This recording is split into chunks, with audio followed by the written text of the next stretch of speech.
Je sais pas, le mode de vie, ouais, probablement. Le climat, le style de vie, le fait qu'on vive dehors en permanence. Moi, ça fait 10-15 ans que je sors de la France. Je fais juste mon contrat de travail en général, et je sors de la France tout le temps, tous les ans. Parce que la France, je sais pas, moi personnellement, ça m'ennuie, quoi. Ça m'ennuie. Il y a un peps en Asie qu'il n'y a pas en France. En France, tout le monde est gris, le temps est gris, les gens sont gris, on s'ennuie. Complètement, ouais. Moi, je m'emmerde en France, personnellement. Personnellement, je m'emmerde. Je sais pas, je pense que voilà, maintenant à 40 ans, en France, je peux pas avoir le mode de vie comme j'avais à 20-30 ans, alors qu'en Thaïlande, je peux encore me permettre de l'avoir. Sentir jeune, full patate, full énergie tous les jours.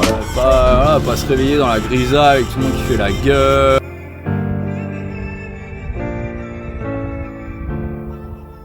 Alors salut tout le monde, aujourd'hui on est avec Stéphane. Comment tu vas Stéphane? Ça va bien, merci beaucoup. Bienvenue en Thaïlande, à Hua Hin. Alors n'oubliez pas de vous abonner, de liker la vidéo, de laisser un petit commentaire et de me poser vos questions. Ça me fait toujours plaisir de vous répondre et puis c'est important pour le référencement. Alors dis-moi Stéphane, est-ce que tu peux nous expliquer déjà depuis quand tu es en Thaïlande et qu'est-ce que tu fais en Thaïlande? Moi ça fait exactement un an que je suis en Thaïlande. D'accord. Je suis venu en vacances pendant 2 mois et puis j'ai trouvé un travail, cherché du travail, j'ai voulu m'installer en tant que cuisinier en Thaïlande. C'était ta toute première fois? Ouais, en Thaïlande. Non, deuxième fois en Thaïlande, je suis venu en tourisme mais il y a 10 ans. Ok. Et je suis venu en vacances, je me suis dit pourquoi pas trouver, on va voir. Donc tu es venu une première fois il y a 10 ans, après tu n'es plus revenu? Non. Et tu es revenu là, il y a un an en arrière en vacances. Après je voyage pas mal en Asie tous les ans. Je travaillais en France, moitié de l'année. Je faisais la saison d'été sur 5-6 mois et ensuite je voyageais en Asie. Et après le Covid, j'ai pas pu voyager pendant le Covid, j'ai pas pu voyager pendant 3 ans. J'ai décidé après ça m'installer définitivement en Asie. D'accord. Et que la Thaïlande, ça paraît quand même le pays le plus... Pas que la Thaïlande, peut-être Singapour, Taïwan. Ça paraissait le pays d'Asie quand même avec le style de vie le plus sympa et où tu peux avoir quand même un salaire qui se rapproche le plus de un salaire français avec des conditions de vie. Qu'est-ce qui a fait pour que tu veuilles t'expatrier, que tu veuilles venir en Thaïlande? Déjà, je suis un amoureux de l'Asie, donc j'ai toujours voulu voyager et vivre en Asie. Maintenant, travailler en Asie, c'est pas forcément évident. Vivre à l'année, c'est pas forcément évident, parce qu'après, il faut accepter d'avoir un salaire aussi moindre, avoir moins de revenus, donc avoir moins de pouvoir d'achat. C'est pas... Mais je sais pas, le mode de vie, probablement. Le climat, le style de vie, le fait qu'on vive dehors en permanence. Je veux dire, t'as pas eu un ras-le-bol ou quelque chose en France qui t'en a eu marre? Moi, ça fait 10-15 ans que je sors de la France. Je fais juste mon contrat de travail en général, et je sors de la France tout le temps, tous les ans. Parce que la France, je sais pas, moi personnellement, ça m'ennuie, quoi. Ça m'ennuie. Il y a un peps en Asie qu'il n'y a pas en France. En France, tout le monde est gris, le temps est gris, les gens sont gris, on s'ennuie. Complètement, Moi, je m'emmerde en France, personnellement. À titre personnel, je m'emmerde. Tout à fait d'accord avec toi. Je sais pas, je pense que voilà, maintenant à 40 ans, en France, je peux pas avoir le mode de vie comme j'avais à 20-30 ans, alors qu'en Thaïlande, je peux encore me permettre de l'avoir et me sentir, je sais pas. Sentir jeune, full patate, full énergie tous les jours. Pas se réveiller dans la grisaille avec tout le monde qui fait la gueule et le coût de la vie aussi, quoi. En France, même si on a des meilleurs salaires, le coût de la vie est quand même assez... on vit beaucoup mieux ici. C'est assez lourd, quoi. Tu fais pas grand chose avec ton salaire. Tu fais pas grand chose. Et du coup, alors comment que ça s'est passé pour ta recherche d'emploi? T'as vraiment cherché ou t'as eu un coup de chance? Comment que ça s'est passé? Un peu des deux, j'ai commencé à chercher puis j'ai eu un coup de chance. J'étais à Bangkok pour 2 mois, je suis arrivé il y a 1 an, donc les 2 premiers mois je les ai passés à Bangkok. Au début je voulais m'installer à Bangkok, j'étais amoureux de Bangkok. J'ai pas eu d'opportunité tout de suite parce qu'il n'y en a pas non plus des masses des opportunités professionnelles. En tant que cuisinier, c'est quand même compliqué. Et encore que peut-être cuisinier, c'est un des seuls métiers où tu peux vraiment trouver un travail en Thaïlande, j'ai envie de dire, spécialement en tant que Français. Mais ils recherchent aussi que des chefs avec vraiment une grosse expérience. D'accord. Donc moi je suis quand même assez un jeune chef en tant que chef de cuisine, pas en tant que cuisinier mais en tant que chef de cuisine. Tu avais combien d'années d'expérience en France J'ai une petite quinzaine d'années d'expérience en cuisine. Ouais, quand même. Et j'ai été qu'une seule fois dans un seul resto, j'ai été chef, véritablement chef de cuisine. D'accord. En général j'étais sous-chef depuis 10 ans. Évidemment, quand tu arrives ici, tu as l'opportunité en tant que sous-chef, si tu es assez expérimenté, de passer le pas et aussi devenir complètement full head chef, chef de cuisine. Il y a peut-être plus facilement d'opportunités ici qu'en France si tu veux passer le cap de sous-chef à chef, parce qu'il y a une vraie demande ici. Il y en a beaucoup qui sont partis pendant le Covid, toujours pareil, et qui ne sont pas revenus. Ouais, d'accord. Et il n'y a pas beaucoup de profils expérimentés. Après j'ai cherché, il y a pas mal de groupes sur Facebook pour les Français ou pour les Européens, les Occidentaux qui recherchent un emploi en Thaïlande. Il y en a beaucoup en cuisine, il y a des groupes sur Facebook qui sont dédiés qu'à ça, au personnel de restauration. Donc on peut rechercher sur Facebook des opportunités ou simplement laisser son CV et puis attendre d'être contacté, quoi. Moi c'est ce que j'ai fait, j'ai laissé un CV, j'ai été contacté pour visiter ici à Hua Hin. Okay. Je suis venu, j'ai vu l'endroit et je fais waouh. Ouais, c'est clair, c'est un super endroit. Ensuite, ce qui m'a plu, c'est d'avoir carte blanche sur le menu. Ils t'ont dit que tu pouvais faire ce que tu voulais. Quand tu es cuisinier, c'est quand même quelque chose d'intéressant. Moi, personnellement, je m'emmerde assez en France en termes de cuisine parce que chaque région a vraiment sa cuisine, chaque région a le même menu, j'ai envie de te dire. Donc c'est intéressant pour apprendre, mais arrive un moment, tu as envie de sortir de ça. Quand tu restes dans une région pendant un an et que tu fais à peu près les 4 mêmes plats, c'est un peu fatigant, c'est pas très original, c'est pas très créatif. D'accord. Et moi j'ai toujours aimé la cuisine internationale, je travaillais un peu en Hollande pendant 2 ans, où la cuisine est beaucoup plus internationale qu'en France justement, où on fusionne beaucoup avec l'Asie.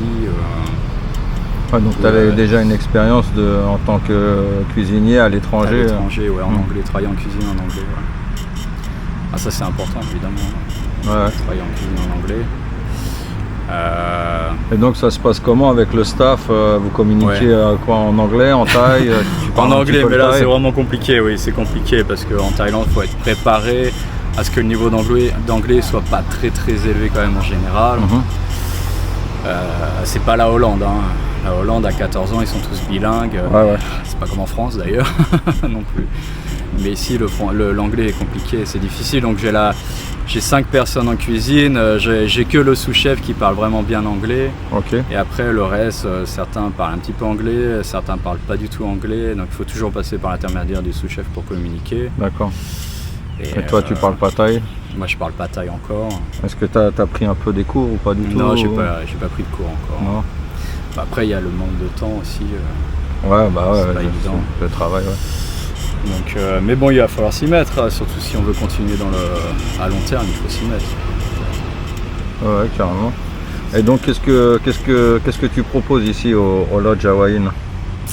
Nous, on a une cuisine, je vais dire, un peu internationale. On a des choses inspirées de la cuisine française, évidemment. Moi, j'aime bien les choses un petit peu fusion. On a un menu thaï, on a pas mal de plats italiens parce que l'Italie, les plats italiens sont très fancy, très à la mode en Thaïlande. D'ailleurs, c'est ce qu'on a le plus en général en Thaïlande, les restos italiens avec les restos japonais. Donc, il faut passer par des plats de pâtes, des pizzas, et il en faut au menu. Il faut un menu thaï parce qu'on a aussi une clientèle thaï. Donc, c'est toi qui fais tout là, c'est toi qui fais tous les. Moi, je fais le côté italien, je fais le côté western food, mais le Thai food je fais pas du tout. D'accord. Ça, j'ai un chef qui fait que ça. Que ça, ok. Parce que c'est vraiment compliqué, c'est une cuisine vraiment à part. Ouais, et puis c'est pas ton truc, ils savent mieux le faire que de toute façon. Bien sûr, en Thaïlande, il vaut mieux avoir un chef thaï pour la cuisine. Il y a 2-3 plats thaï que je faisais en France que j'aurais honte de leur présenter aujourd'hui, quoi. Même si ça a l'air joli dans l'assiette, ils vont dire attends, déjà c'est pas ici, il manque ça, c'est pas fait dans les règles. Surtout que la cuisine en général, la cuisine asiatique, c'est vrai en Thaïlande, c'est vrai partout, c'est quand même assez. On peut pas trop sortir aussi des clous des recettes, il n'y a pas trop de place pour la créativité, pour changer les ingrédients. C'est canonisé la cuisine, quoi. Donc non, je touche pas à la cuisine thaï encore dans l'immédiat. Ok. Et est-ce qu'on peut parler salaire ou Ouais, on peut parler salaire. Ouais. Du coup, alors un chef comme toi en Thaïlande, combien que Après les chefs, il y a des salaires à tous les niveaux. Hein.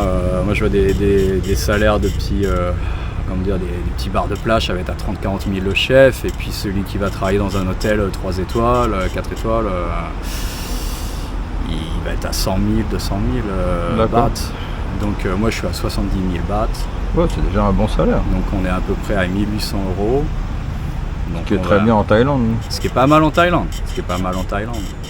Après, par rapport à tes heures de travail, je sais pas. Après, j'ai quand même un emploi du temps assez. Tu fais à peu près combien d'heures par jour? Je fais 7 heures. 7 heures par jour? Ça va, c'est. En cuisine, c'est que dalle. Ouais. On est habitué à faire 10 heures. Je pensais que tu faisais beaucoup plus. J'ai la chance de travailler dans un resto, on n'est pas ouvert le midi. Ah, d'accord, ok. Donc, je commence que l'après-midi. D'accord, ok. Donc, pour ça, je pense que mon rapport salaire-temps de travail est quand même assez. Je peux pas trop me plaindre. Tout en sachant qu'à Hua Hin, la vie est quand même relativement cheap comparé à certaines villes ou Bangkok. Ou Phuket ou des endroits comme ça. Donc ça reste assez confortable. Mais après il faut s'attendre, t'es chef de cuisine avec tout ce que ça implique, tout le stress, toutes les responsabilités que ça implique, tout en ayant un salaire de sous-chef en France, quoi. Ah ouais. Après, pour ceux qui ne savent pas, en Thaïlande, on dépense à peu près le même argent, la même somme d'argent par mois qu'en France, hein, quand même.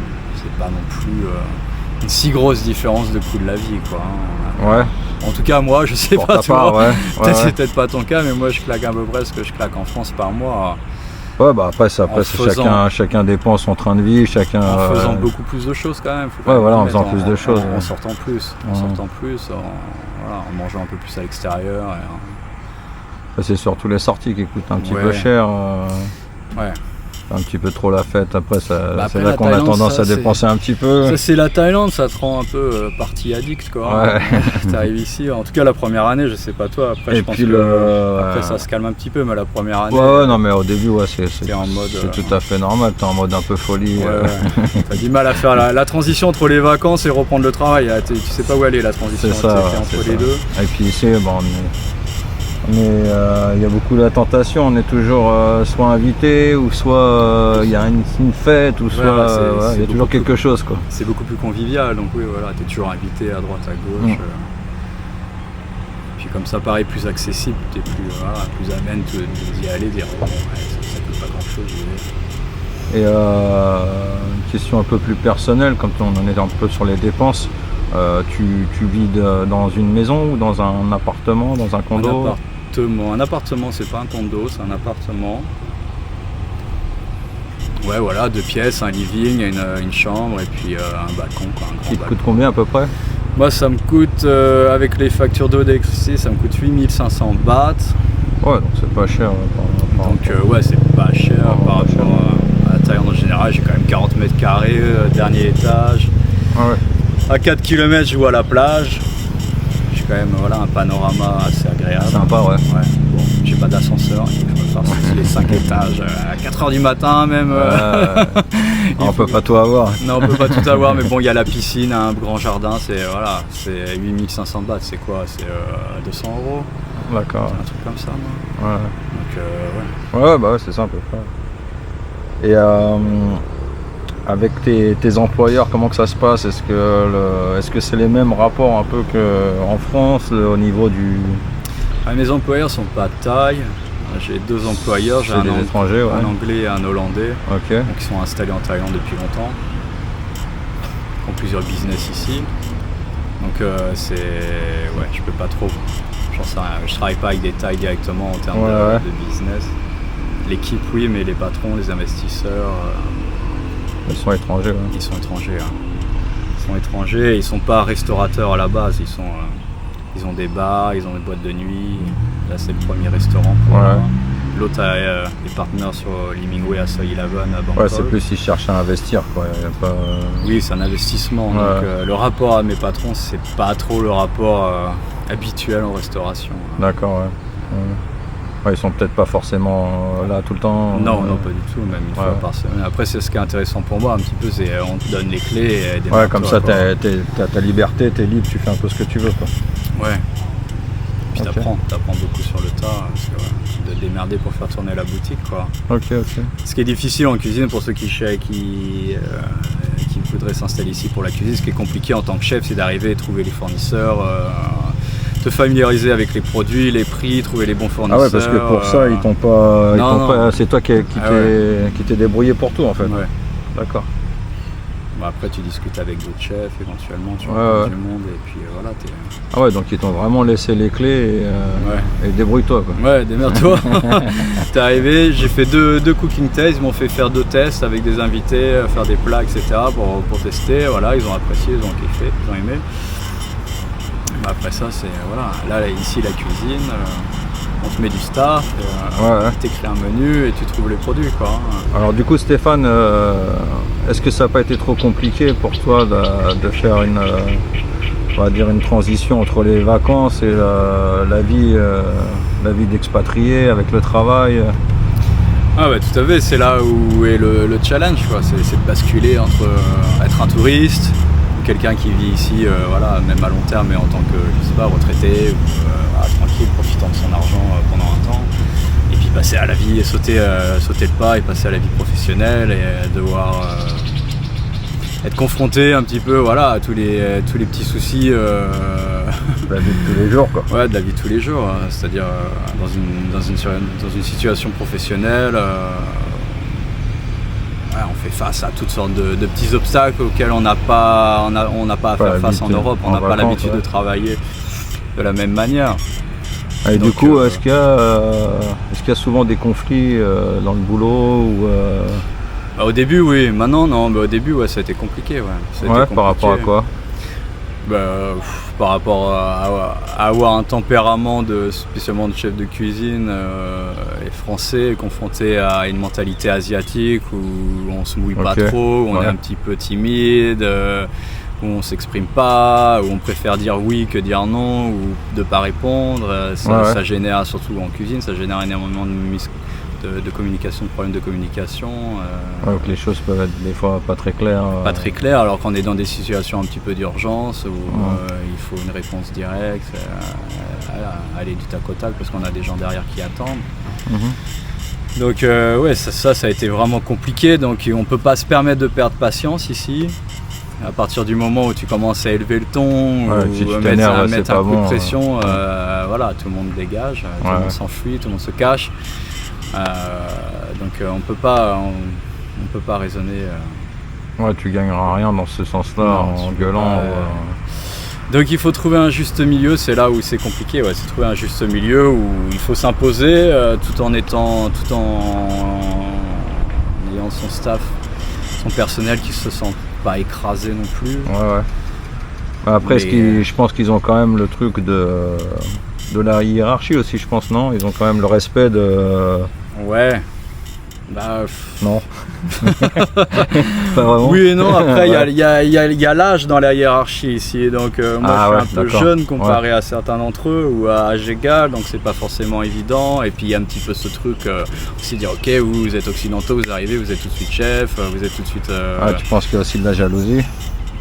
Ouais, il y a un petit peu le truc peut-être facile de dire ok, parce que lui il est occidental, il est français, il a accès à ce poste, avec ce salaire, et nous on l'aurait pas forcément, ce qui est pas vraiment vrai. Il n'y a rien qui les empêche, il y a des chefs taille dans des hôtels qui ont 3 fois mon salaire, ça veut rien dire, qui sont 10 fois meilleurs que moi. Après c'est vrai que peut-être dans certains cas ça peut être... ils doivent avoir ce sentiment de jalousie parce que justement c'est vrai que les Phalangues ils ont un salaire minimum différent que ce détail, donc après ça doit être un peu frustrant de ce côté-là, mais c'est des choses qui sont comme ça, c'est le gouvernement thaïlandais qui met ces règles-là en place. C'est évident, spécialement dans l'hôtellerie-restauration où on veut des gens compétents avec une expérience européenne, occidentale. C'est le métier qui veut ça. On sait que pour les faire venir, il faut pouvoir leur offrir un salaire qui se rapproche de ce qu'ils ont dans leur pays, donc ils sont obligés de... Donc ils savent très bien qu'on a un salaire qui est des super rollers et forcément ça peut générer des frustrations. Ouais, tout à fait. Après moi dans mon équipe franchement on a une super ambiance, tout le monde est content, j'ai toute mon équipe du début elle est encore ici 8 mois plus tard, j'ai personne qui est parti à part une personne qui est venue qui est restée 2 mois mais c'est plus entre eux qu'avec moi qui se sont frités donc ouais, il y a eu des problèmes d'ego entre eux. Mais, ouais donc ça se passe bien quoi. Ouais non ça se passe bien. Bah, je te remercie beaucoup Stéphane. Merci William. Pour tes petites infos, nous avoir montré un petit peu ton univers et tout ça. Et puis bah on se revoit très vite pour une prochaine vidéo les amis. Sure. Allez, ciao, bye bye. Ciao.